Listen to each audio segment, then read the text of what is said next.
أعوذ بالله السميع العليم من الشيطان الرجيم بسم الله الرحمن الرحيم وبه نستعين إنه خير ناصر ومعين اللهم صل على محمد وآله الطيبين الطاهرين.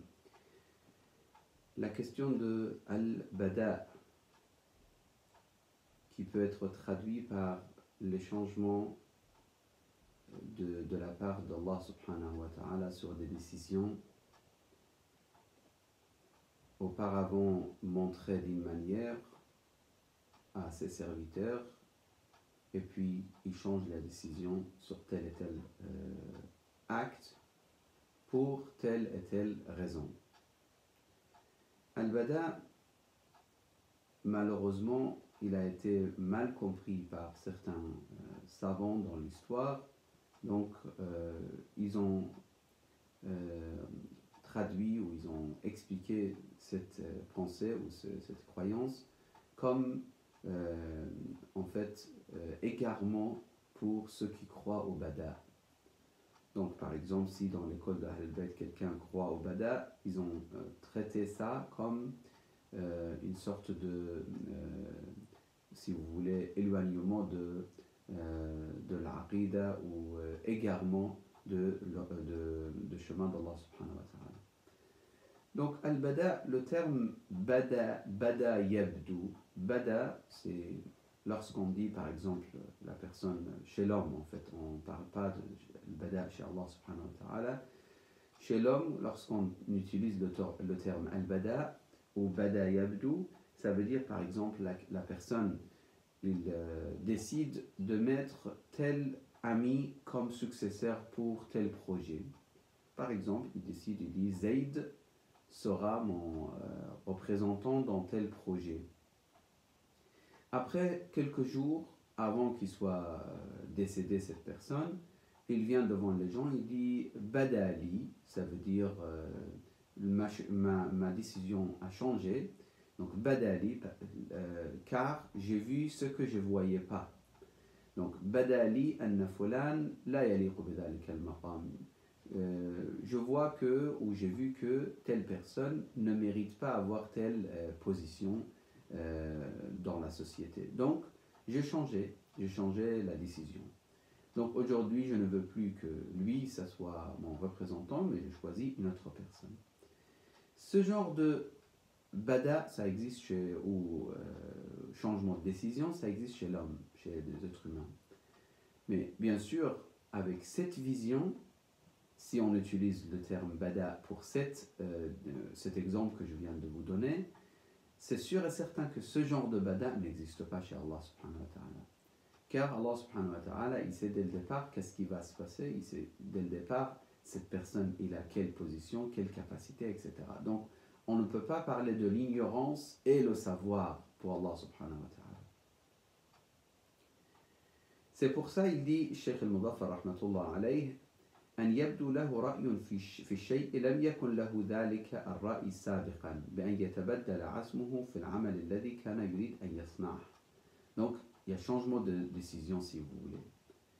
فيبدو له تركه بعد أن كان يريد فعله وذلك عن الجهل عن جهل بالمصالح وندامة عما سبق. Il dit ça, ce genre de changement de décision, c'est basé sur quoi? Sur le fait que la personne, il était ignorant sur quelque chose, et quand il a eu des informations qui l'ont poussé à changer la décision, donc il dit Badali.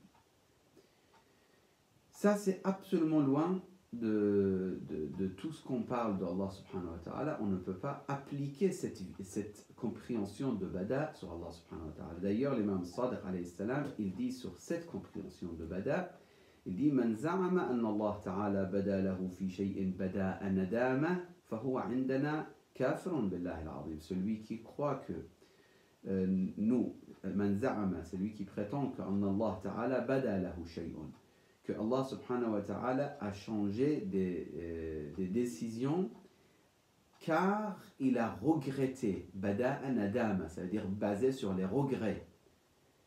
Fahuwa indana kafir, celui-là, au niveau de théologie, au niveau de croyance, et il n'est pas croyant, il est mécréant en Allah subhanahu wa ta'ala. Donc ça veut dire il n'a pas cru comme il faut à Allah subhanahu wa ta'ala. Il a un problème théologique, il a un problème au niveau de croyance.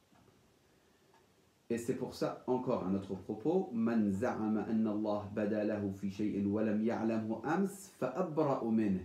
Donc l'imam rejette la croyance de celui qui dit Allah savait quelque chose et puis il a changé de décision car il a su autre chose. Donc pour simplifier l'idée, si on croit au terme al-bada pour Allah subhanahu wa ta'ala, et ça mérite d'être compris dans les quelques minutes de notre échange, car il y a des livres qui ont été écrits pour cette question, même des savants actuellement en vie toujours, qui ont écrit un livre de peut-être une centaine de pages que j'avais vu sur la question de bada, tellement c'est une question tellement sensible. C'est pour ça c'est important de comprendre la signification de bada du point de vue de Ahlul Bayt.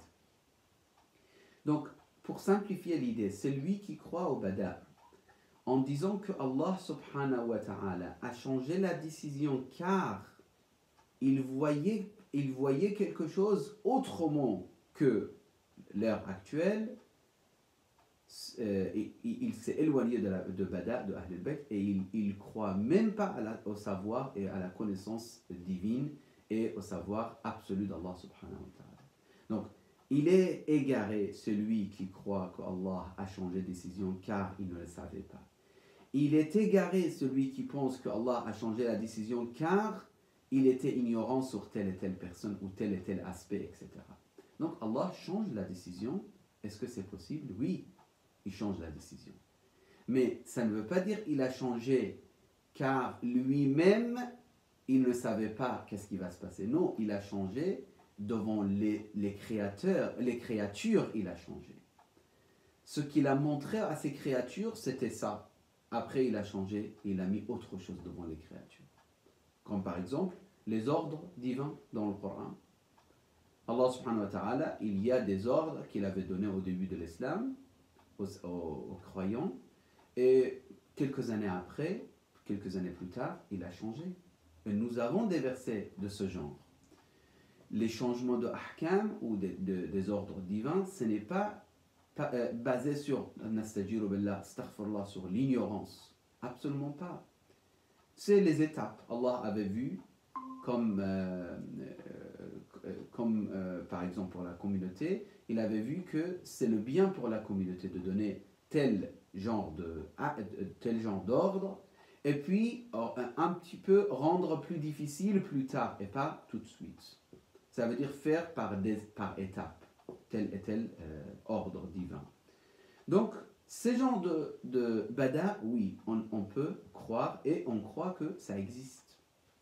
Allah subhanahu wa ta'ala, par exemple, je vous donne un exemple de l'histoire de Jésus, que la paix soit sur lui et sur notre noble prophète, sallallahu alayhi wa sallam. Jésus, par exemple, l'histoire nous relate qu'il est passé devant une maison et il y avait le mariage qui a été effectué. Il s'est adressé à ses compagnons que demain matin, il y aura des deuils dans cette maison, où il y aura des pleurs, il y aura des larmes versées, il y aura des tristesses, etc.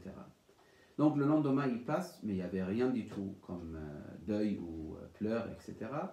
Donc ils se sont posé la question à leur prophète, à l'époque, au prophète, mais tu avais dit que ça va se passer mal dans cette maison où le mariage il a été effectué. Le prophète, il dit, il s'adresse aux gens de cette maison, il dit, regardez, vérifiez votre chambre. Et donc, quand ils ont vérifié, ils ont vu, il y avait, je ne sais pas maintenant, scorpion ou serpent, je me rappelle c'était des serpents, en tout cas, mortes, ou déjà tuées. Donc, ils ont compris qu'il y avait quelque chose qui était dangereux, mais le danger, il a été parti, Dieu les a protégés. Donc, le prophète, il leur pose la question, qu'est-ce que vous avez fait comme acte depuis hier jusqu'à aujourd'hui? Ils ont dit rien de spécial, juste on a donné l'aumône aux pauvres. Il y avait un pauvre, on lui a donné de nourriture. Quand il est venu, il a frappé la porte. La dame, apparemment la mariée, elle a donné de nourriture aux pauvres. Justement, as-sadaqa tadfa'u al-bala. Donc, c'était écrit que dans cette maison, il y aura telle personne qui doit quitter ce bas monde, mais le monde a protégé, a éloigné les malheurs de cette maison. Et ça existe dans les propos, dans toutes les écoles de l'islam, en tout cas, c'est connu. As-sadaqatu tadfa'u al-bala. Le monde éloigne le bala. Donc là, on se pose la question. Est-ce que Allah subhanahu wa ta'ala, il avait décidé de prendre la vie de cette personne, et puis, quand il a payé l'aumône, il a changé la décision, car il ne savait pas qu'ils vont payer l'aumône? Justement, c'est là le point sensible. Absolument, Allah savait, mais cette décision, il a été prise pour être effectuée s'il ne paye pas l'aumône, mais Dieu, fi Ummil Kitab, dans la mère des livres, il avait la connaissance absolue que cette personne va payer l'aumône et cette personne va être protégée. Donc, dans le monde des anges, peut-être non, ils ne savent pas. L'ange de la mort, il n'était pas au courant. L'ange de la mort, il avait l'ordre de prendre la vie de telle personne. Tout était préparé pour cela, mais Allah subhanahu wa ta'ala, وعنده أم الكتاب يمحو الله ما يشاء ويثبت, dans le verset coranique, le prince des croyants salawatullah wa salam alayhi, il parle de ce verset en disant que ce verset c'est fondamental sur la question de Bada. يمحو الله ما يشاء ويثبت. Allah efface ce qu'il veut et garde ce qu'il veut, car وعنده أم الكتاب, la mère des livres, et chez Allah subhanahu wa ta'ala. Donc Allah subhanahu wa ta'ala, dès le départ, il sait qu'est-ce qui va se passer pour telle et telle personne, mais comme je vous ai dit, dans quelques degrés de décision, il a été prise telle décision que telle personne doit être morte tel jour, mais Allah subhanahu wa ta'ala, dans Ummul Kitab, il savait que les choses vont changer à cause de tel et tel acte.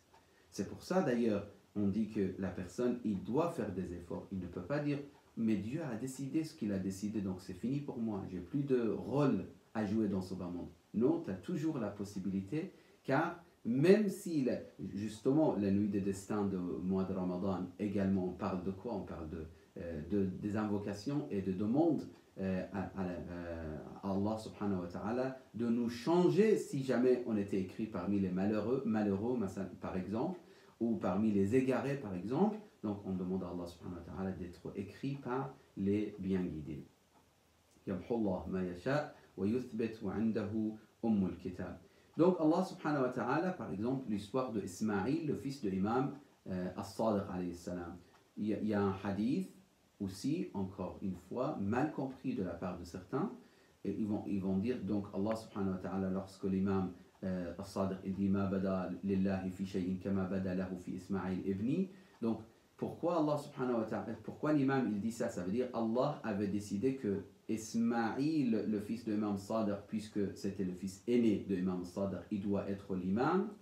Et puis Allah subhanahu wa ta'ala a vu que finalement Ismaïl il est mort, donc il a passé l'imam à Imam al-Kadhim.